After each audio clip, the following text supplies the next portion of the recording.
Bonjour tout le monde, dans cette vidéo nous allons voir le lien entre l'intervention des pouvoirs publics et les innovations vertes. Plus précisément, nous allons voir comment les pouvoirs publics peuvent-ils inciter, ou même quelquefois contraindre d'ailleurs, les agents économiques à mettre en place des innovations vertes, tout cela dans l'objectif d'obtenir une croissance économiquement soutenable. Alors les pouvoirs publics peuvent jouer sur 4 leviers afin justement, in fine, d'obtenir des innovations vertes qui seront vertueuses au niveau environnemental. Tout d'abord, ils peuvent mettre en place une réglementation écologique. D'accord ? On rappelle qu'une réglementation, ce sont en fait des obligations de faire ou alors éventuellement des obligations de ne pas faire. La réglementation s'appuie sur différentes normes. Par exemple, on a les normes d'émissions qui vont correspondre à un plafond maximal d'émissions qui ne doit pas être dépassé sous peine donc de sanctions financières, pénales, etc. Ça peut être les émissions de produits polluants comme pour les moteurs des automobiles. On a également les normes de procédés qui vont imposer aux producteurs l'utilisation d'un certain nombre d'équipements qui vont empêcher la pollution. Ça peut être des obligations de recyclage, une interdiction d'utiliser certains produits néfastes pour l'environnement, etc. Il y a également la mise en place de normes dites de produits. Alors là, c'est pas compliqué. On va par exemple interdire certains produits. Exemple, les ampoules à incandescence, les gaz CFC dans les aérosols, etc.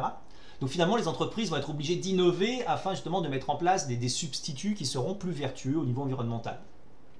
Et pour terminer, la réglementation peut s'appuyer justement sur des normes dites de qualité, que ce soit la qualité de l'air, qualité de l'eau, qualité dans la consommation énergétique.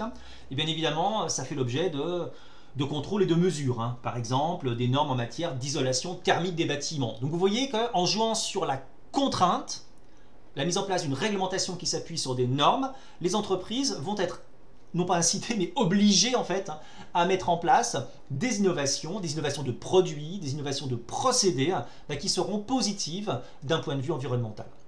Deuxièmement, les pouvoirs publics peuvent jouer sur la fiscalité environnementale, c'est le principe du pollueur-payeur. Tu pollues, tu payes. Tout simplement, d'accord? C'est le principe un petit peu de la taxe carbone.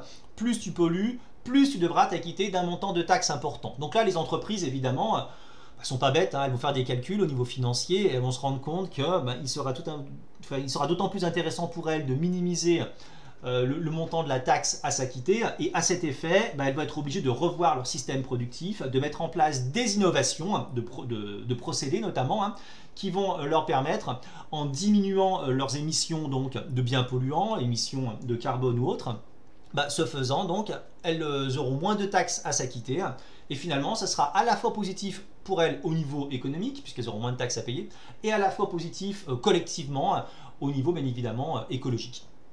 Troisièmement, les pouvoirs publics peuvent mettre en place des subventions environnementales, qui vont d'ailleurs stimuler la recherche-développement.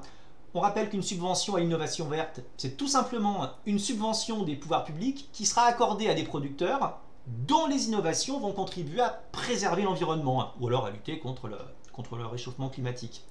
On est vraiment dans une logique d'incitation, à savoir les pouvoirs publics interviennent par le biais d'un crédit d'impôt, de certificats d'économie d'énergie, etc. Et ils vont vraiment finalement inciter les agents économiques à être plus vertueux au niveau écologique. Du coup, les entreprises vont se dire « Ah j'ai des aides, donc finalement je peux plus facilement faire de la recherche et développement pour à la fin avoir des innovations vertes ». Et même les ménages vont se dire « Ah tiens, j'ai droit à des aides de l'État, par exemple ça va me permettre de mettre en place des travaux d'isolation dans mon logement ». Finalement, tout le monde y gagne. Et quatrième et dernièrement, on peut également mettre en place, ça existe déjà au sein de l'Union européenne, des marchés de quotas d'émissions.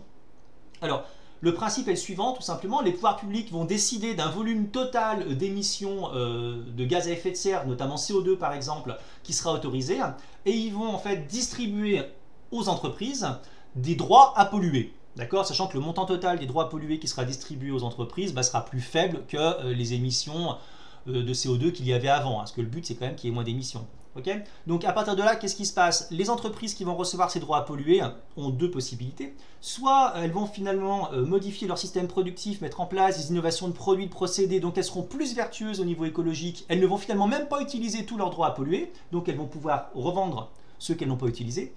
Et celles qui finalement n'ont pas réussi à vraiment modifier leur système productif vont racheter aux autres les droits à polluer, ou alors, à défaut, bien évidemment, elles auront des sanctions financières.